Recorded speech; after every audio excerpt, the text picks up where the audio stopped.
Você chegou na faculdade, foi cursar aí a fisioterapia, como é que foi? Conta pra gente. Cara, aí comecei em 2011, né? Cursar ali fisioterapia, vai ser tudo fácil, vai ser tudo legal. Nesse meio tempo aí, acabei não conseguindo mais trabalhar lá na Santa Casa, em Monte Aprazível. E fui trabalhar numa empresa aqui em São José do Rio Preto, onde um setor totalmente diferente, setor de metalúrgica, eu era vendedor, enfim. E aí chegou no terceiro ano, eu precisava descer para estágio no quarto, eu falei, cara, não quero mais mexer com isso aqui, tem que descer para estágio, tem que abandonar emprego. Chega ali para descer para estágio, você tem que estudar o dia inteiro, né? Faculdade de manhã, de tarde e à noite. Sim. Abandonei a faculdade, fiquei 2 anos sem aparecer lá. E a mãe no pé, né? Termina a faculdade. Eu falei, mãe, não quero mais trabalhar com isso, não é o que eu quero. Não, termina a faculdade. Não, mãe, não quero mais. Então, em 2014, abandonei a faculdade totalmente.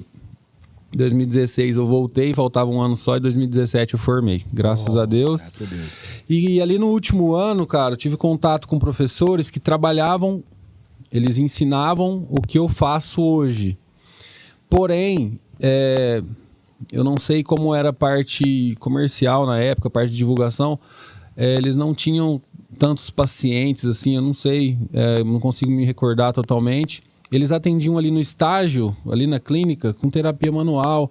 Porque se pensava em fisioterapia, sei lá, 5 anos atrás, era aquela coisa monótona de exercício com elástico, ou de aparelho de TNS, que é aqueles choquinhos. Se pensava-se somente nisso. E Infravermelho, né? Infravermelho, forno de beer, essas coisas mais antigas. Então, quando eu me deparei ali no estágio com profissionais, com professores, trabalhando com os pacientes ali do estágio, com as mãos, mexendo, manipulando em paciente, mexendo em ombro, fazendo o ombro de paciente levantar, fazendo coluna de paciente desentortar. Ali no estágio eu falei, cara, eu quero fazer isso aí. Eu não quero trabalhar na fisioterapia convencional, eu quero fazer isso aí. Eu me lembro que eu perguntei para um professor que chama Flávio. Aliás, Flávio, não sei se ele está assistindo, obrigado pelas dicas na época. Eu falei, Flávio, me passa onde eu faço esses cursos aí, eu quero aprender a fazer esses negócios aí. E aí, cara, ele falou, vai lá em Catanduva e faz o curso com esse cara aqui, que chama Lula, o professor lá de Catanduva.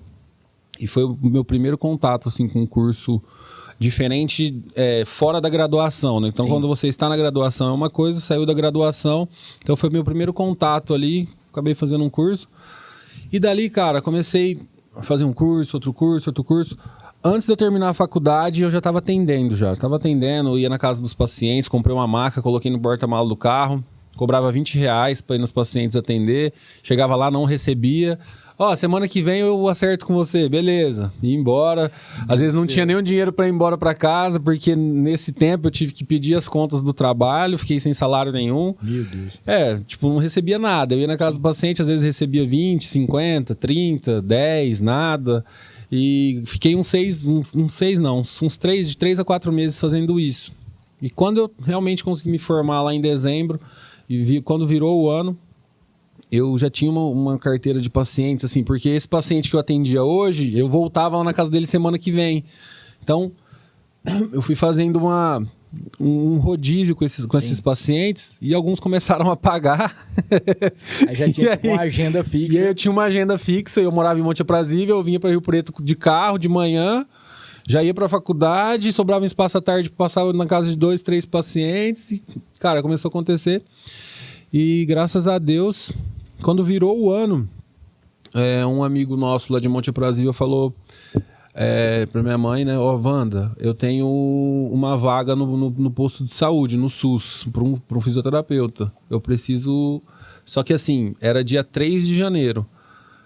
Eu preciso que ele comece amanhã. E quando você se forma, demora um pouco a papelada de crefito e médico tipo CRM e CRO. Os documentos, eles enrolam um pouco. Então, eu preciso que comece amanhã. Eu falei, nossa, eu não tenho crefito ainda, não tenho nada, como que eu vou trabalhar?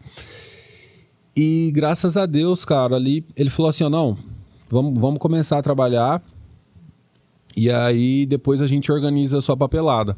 E aí logo algumas semanas depois ali já saiu a papelada e a gente começou a trabalhar no SUS, trabalhava pela manhã e à tarde eu já aluguei uma sala lá em Monte, lá numa clínica e comecei a atender. E comecei a atender ali e foi começando as coisas a acontecerem ali. Graças a Deus. E aí, gostou desse corte? Então não esqueça, se inscreva no canal, ative as notificações, dá aquele like e compartilha para todo mundo. O link para o episódio completo tá aqui embaixo. É só clicar e assistir.